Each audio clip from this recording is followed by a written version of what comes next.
with Stan Friedman, president of FRM Solutions at IFE 2017 in New York City. Stan, the first topic that I want to talk to you about is at what stage in a franchisor's history or lifeline or timeline should they be looking to add a CRM system for consumer, for franchise, for franchisee support, and how do I properly prepare for adding this into my model? I think the first time that a franchisor should consider a CRM is whenever he considers lead gen. I mean, if they're here and they're making the investment that they're making to meet people, those leads become treasure and you've paid dearly for them. Not having a tool or a system to manage those leads is just a critical error, and it's a mistake that you shouldn't make. And barriers to entry, like cost of a CRM today, are not that large or extreme. So a franchisor that's looking to do the right thing the right way and present his opportunity the right way to a candidate ought to be thinking about doing that right now. Because if they're not, others in their competitive set that are going to look a whole lot more attractive to those candidates than maybe a Dropbox or a Google Doc. So is the way that a CRM system should work in relation to franchise development, should it be a part of the way that a franchisor budgets with their development website? And have you seen them start connecting the dots a little bit more? Yeah, Nick, to me it reminds me a lot of the old days in broadcast where somebody would budget a tremendous amount of money to produce a TV spot and forget that they needed to buy time to put it on the air. So doing one and not budgeting for the other is kind of leaving yourself in a lurch. So yes, do it early on, budget some money to manage the leads you're generating before you need them. It's kind of like buying a house. You don't go look to buy a house the day you need to move into it. You want to be ready, you want to be prepared, begin with the end in mind. So over the last, say, 5 years, and you've seen various stages of it, whether you as a franchisor or being on the supplier side, you've touched many of the different CRM systems that exist in franchising. How has it changed? I mean, we've gone from locking the candidate out in a website where integration in a CRM system was pretty defined. It was one and the same to now it's on the back end from managing discovery days or the sales process to the real estate or construction side. What are some of the big key takeaways of things that have changed or evolved over the last few years? Well, I still think that content is king on the public-facing website, doing everything that you can to inspire somebody to raise their hand and identify. And once you've got that identification, everything from there is engagement.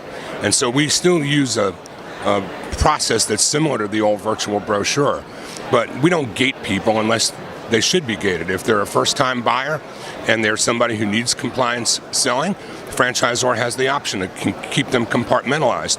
But we do it in a WordPress environment because nobody sits down at a computer and reads. The old virtual brochure was linear reading. It was like reading a PowerPoint. And if you want to go back and find something, you'd have to flip back 5 or 6 or 8 pages. Nobody does that. Google's changed the way people look for information. So the WordPress environment for the candidate side of life eases and gives them comfort in finding what they're looking for when they're looking for it. And the metrics still report back to the dashboard so the seller knows what's going on. As for other changes that are coming, I think that mobile is the key word. And I think that mobile and apps are going to do to websites what email did to the fax machine. It's just a function of time, and it's happening exponentially.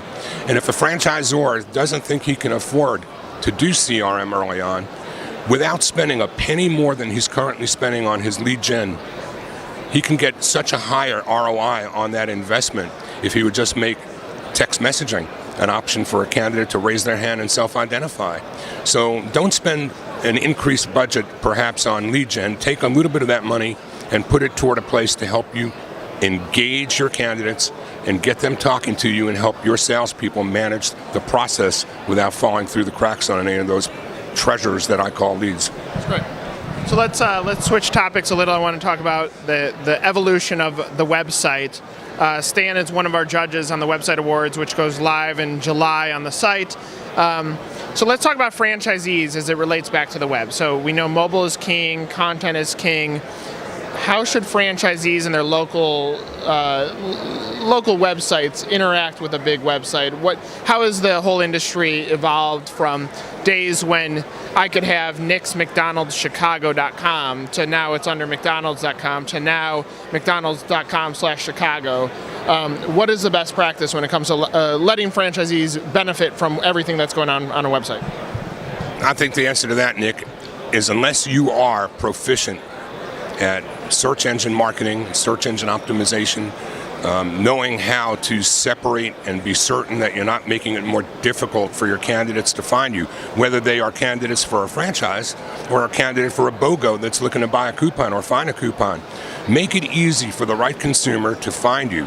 And doing that is as simple sometimes as just separating the URLs and having separate directories for the words you're going to optimize and search for on the consumer side. Don't confuse the engines with what you're doing on the B2B side. And if you don't have proficiency at this, get somebody who does, have them do it for you. It's just too important. Everything depends on traffic to your website. Whether it's a consumer, more so usually a prospect for a franchise. No matter whether you've generated leads through portals, whether you've come to shows like this, no matter how those candidates are finding you, they're coming to your website before they talk to you. Have the ease of use and navigation available to them. Make it easy for them to find that they're in the right place for the right reason. And if you're not doing that, you're leaving cookies on the table. That's great. And you brought up the final topic that I want to cover is the evolution of the portal. When you've been in franchise development, it was probably a key part of the puzzle. Now that you're on the data side, you probably have exposure to tons of data of what is actually working best. Now, at the end of the day, you could say, spend all your money on Google pay-per-click. That's the number one thing that's driving franchise sales. And if these brands don't have a brand that's viable, then it's irrelevant. So there's still, what is the end thing that you're purchasing? But what have you seen transform with portals? And what if you're back on the franchisor side and you have to spend X amount of money on franchise lead generation? Where are you putting the funds, and how are you deploying your budget? Well, I think portals will be a part of that, but I think that portals, to me, in terms of generating leads for franchising, is like day traders on the stock market. You don't just lay it down and leave it alone and not watch it. You have to be on top of that. You have to be engaged in it as you want your candidates to be engaged in the information you're sharing with them. So portals, to me, are early stage people. They're people who don't yet have any idea what a franchise is, much less which one they want, and they're just early on. So you have to give them a lot of content. You have to make the portal sites that you're using, the content that they deliver, relevant enough to help the person actually understand what they're looking at, because they're more times than not, they're out there looking for a coupon or a job, and they're stumbling into a place where they're getting a business opportunity served up to them, and they're lost. Portals are, they're a vital part. I still think if you're looking to generate activity, you've got to make portals part of your mix. But it's like everything else, Nick. PR pieces that you provide, the portal pieces that they provide, the brokers do their roles.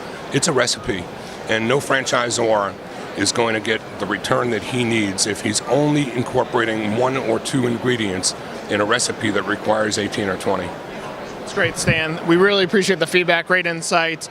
Stan, because I want to share this, the best way to reach you on the web for anybody that's watching? On the web is easy enough at frmsolutions.com. That's great. Everybody, more videos coming soon on Facebook Live. See ya.